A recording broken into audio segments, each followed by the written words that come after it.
ये हम लोगों की 30 वर्ष पुरानी मांग रही है। हमारे पुरखों की जीत है, समाजवादियों की जीत है, लालू जी की जीत है। एक दलित नहीं मिलेगा, एक आदिवासी नहीं मिलेगा, एक पिछड़े वर्ग का व्यक्ति नहीं मिलेगा। मैं कह रहा हूं एक नहीं मिलेगा। बिहार की पॉलिटिक्स अब जातियों पे आकर टिक चुकी है। किस जाति की दबदबा ज्यादा है, लगता है उधर ही सरकार शिफ्ट होने वाली है और सारा खेल अब जाति पर आधारित होता हुआ दिखाई दे रहा है। और इसी को लेकर के कास्ट सेंसस की सारी रिपोर्ट भी आई थी और बिहार में जाति जनगणना सर्वे भी हुआ था 2023 में लेकर के। उस भूमिका में मैंने बहुत सारी चीज़ें देखा और उसमें कई सारे जो टीचर्स योगदान किए हुए थे, तो सारे लोगों ने बताया कि किस तरह से जाति को लेकर के प्रॉब्लम्स आ रही है, लोग डर रहे हैं, क्या हो रहा है, क्या होगा, क्या नहीं होगा, इस सब सारी चीज़ों को लेकर करके एक समस्याएं आ रही थी। लेकिन 2 अक्टूबर गांधी जयंती को दिन वह जाति जनगणना का जो लिस्ट है वह लोकार्पण किया गया था।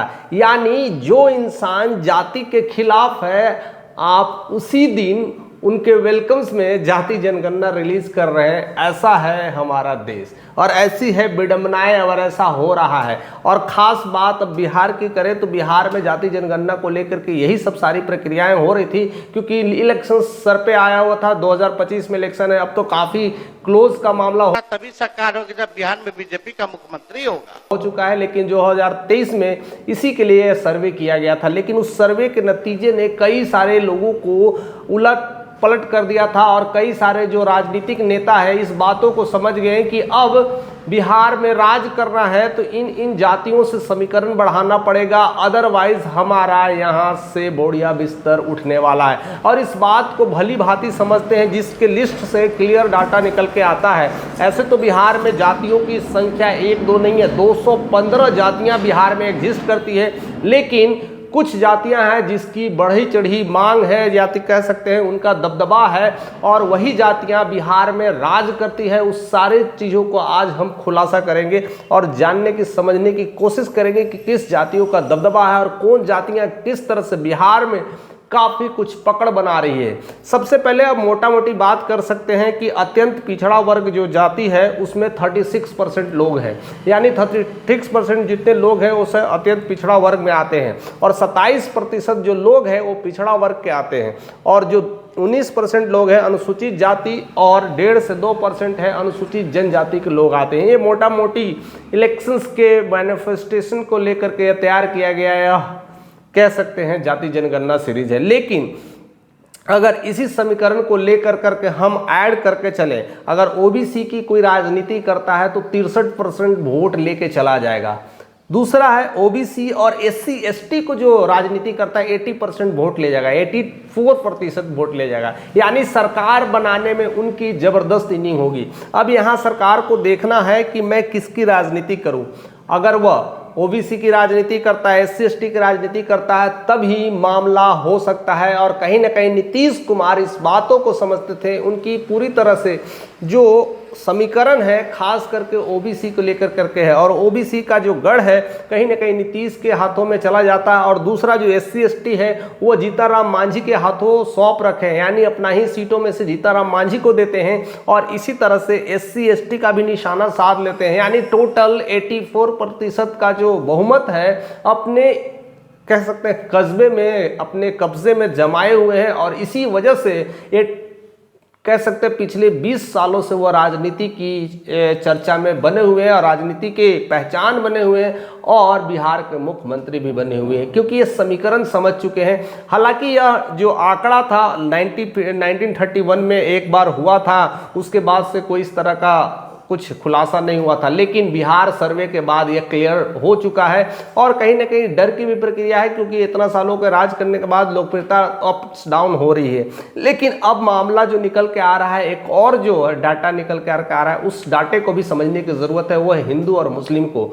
अगर बिहार की पॉपुलेशन की बात करते हैं तो उसमें 81% हिंदू है और 17% मुस्लिम है। यानी अगर बिहार में राज करना है तो 17% मुस्लिम को भी अपने इरादे के हिसाब से लेके चलना पड़ेगा, नहीं तो सरकार कभी गिर सकती है। क्योंकि दिल्ली की सरकार का उलटफेर केवल 3% की वोट पर ही टिका था। 3% वोट इधर से उधर हुआ, सरकार तुरंत बदल गई।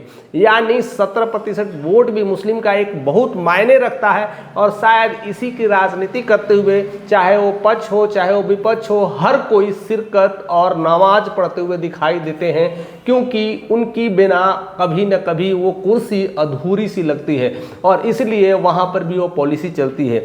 इसलिए जो सेंसस है, कहीं ना कहीं ये डेटा जो तैयार किया गया है, यह सब चीज़ों को लेकर के किया गया है। लेकिन हम बात आज इसके लेकर के कर रहे हैं कि बिहार में किस जाति का दबदबा है।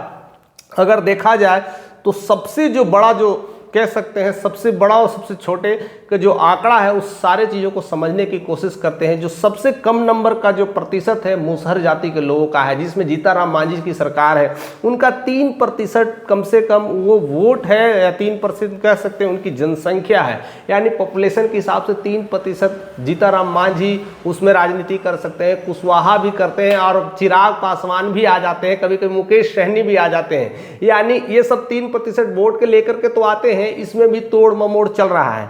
दूसरा है बनिया। बनिया 2.5% है, यानी 2.5% बनिया को लेकर के ज़्यादातर राजनीति नीतीश कुमार करते देखते हैं। कभी कभी बनिया खुद, हमारे बीजेपी में बनिया बहुत सारे लोग हैं और वो भी राजनीति करते हुए देखते हैं। यानी वहाँ एक दूसरे को काटम काटी चल रहा है और खुद तेजस्वी यादव भी इसमें सेंध मारते हुए दिखते हैं। यानी बनिया का वोट पूरी तरह से छितर गया, यानी बट गया है, किसी के खाते में जाता है, किसी खाते में नहीं जाता है, यानी सबके साथ में घुसा हुआ है। इसीलिए यह बनिया का वोट भी काफ़ी मायने रखता है एक समीकरण को तोड़ने के लिए, हटाने के लिए। लेकिन उससे जो ज़्यादा जो वोट है, अगर कह सकते हैं परसेंटेज की बात अगर देखा जाए तो मल्लाह जाति का भी है। एक मुस्लिम समुदाय में मल्लाह जाति आते हैं, नीचे तबके के लोग होते हैं, उनका भी वोट प्रतिशत का मामला काफ़ी कुछ हिला सकता है। यानी 2.5% वोट वहाँ भी ले जाते हैं। इसलिए कहीं ना कहीं तेजस्वी यादव मल्लाहों की राजनीति करते हैं, मुस्लिमों की राजनीति करते हैं और वहाँ पर वह वोट क्लिक करने के लिए काफ़ी कुछ बने हैं। और कांग्रेस भी इसकी राजनीति करते हैं।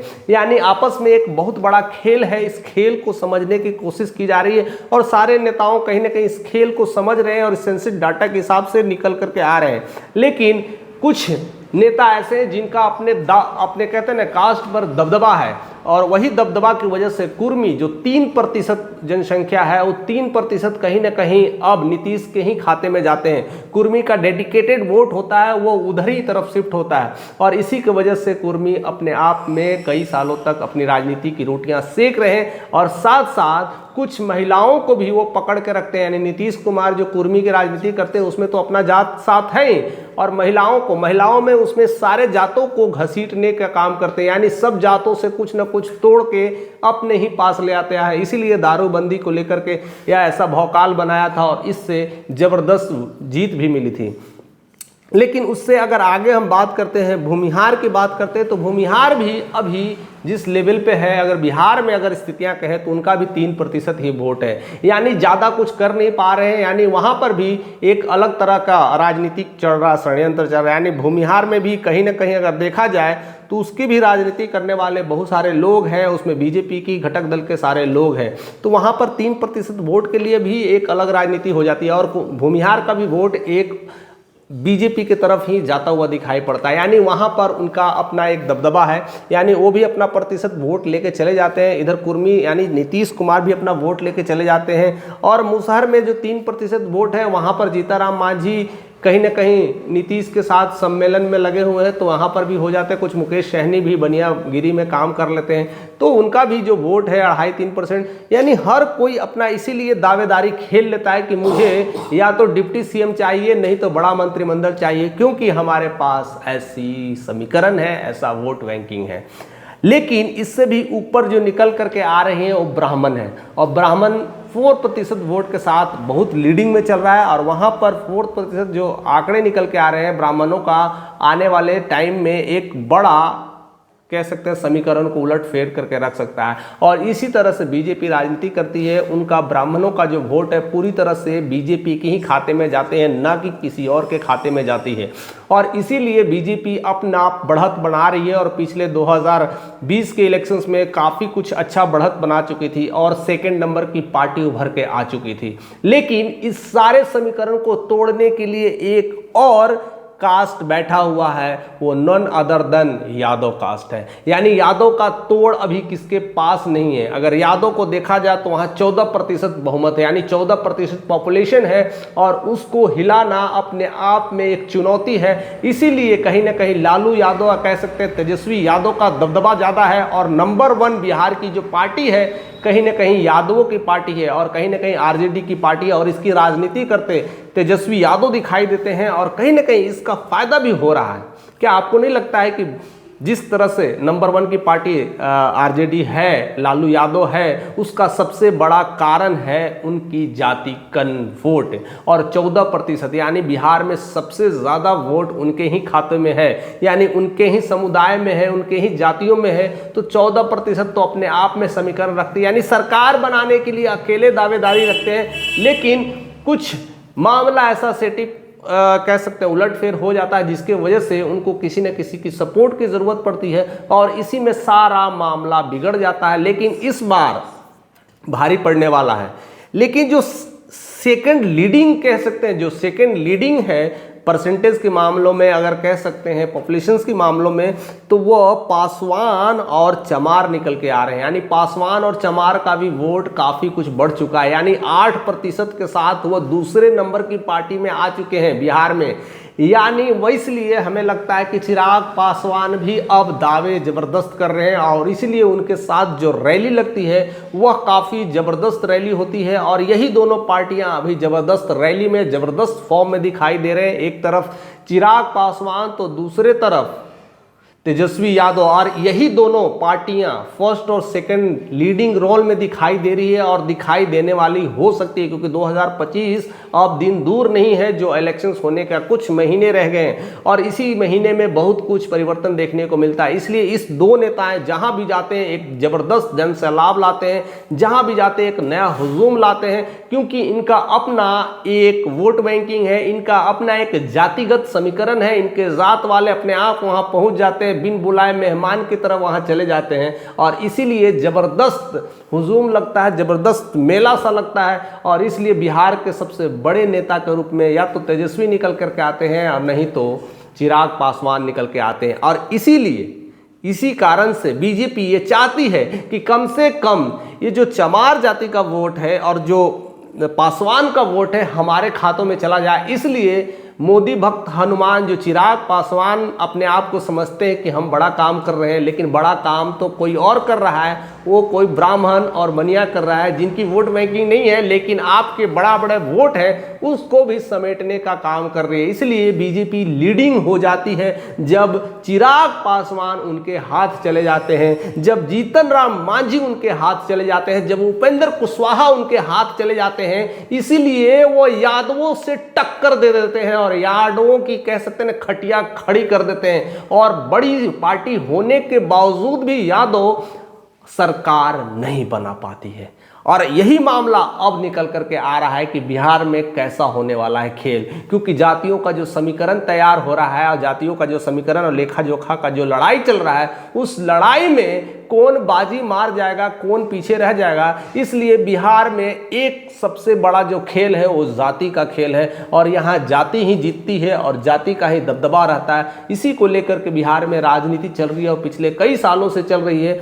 इसमें कई सारे नेता बहुत कुछ अपनी अपनी राजनीतिक रोटियां सेकने के लिए बड़ी बड़ी भूमिका निभाने की कोशिश किए हैं, लेकिन बिहार के इस गटर में दब के रह जाते हैं और जाति जनगणना के साथ ही बिक जाते हैं या तो उसी के साथ फैल जाते हैं। अब यह मामला निकल के आ रहा है कि ऐसी स्थितियां में सरकार किसके खाते जा रही है। यानी अभी मामला एकदम टिट फॉर टैट वाला होने वाला है, एकदम कहते हैं आर पार की स्थितियां होने वाली, क्योंकि यादव अपने आप में 14% वोट है और उनके पास मुस्लिम वक्त बिल को लेकर के भी एक 17% वोट आ चुका है और बाकी दलों के नेता के साथ भी उनका गठबंधन है, टाई अप है और उनके पार्टी में कहीं ना कहीं दूसरे कास्ट के लोग भी कहीं ना कहीं आते हैं तो वहां का भी वोट काटने की कोशिश करते हैं, तो यादव बढ़ते हुए दिखाई दे रहे हैं।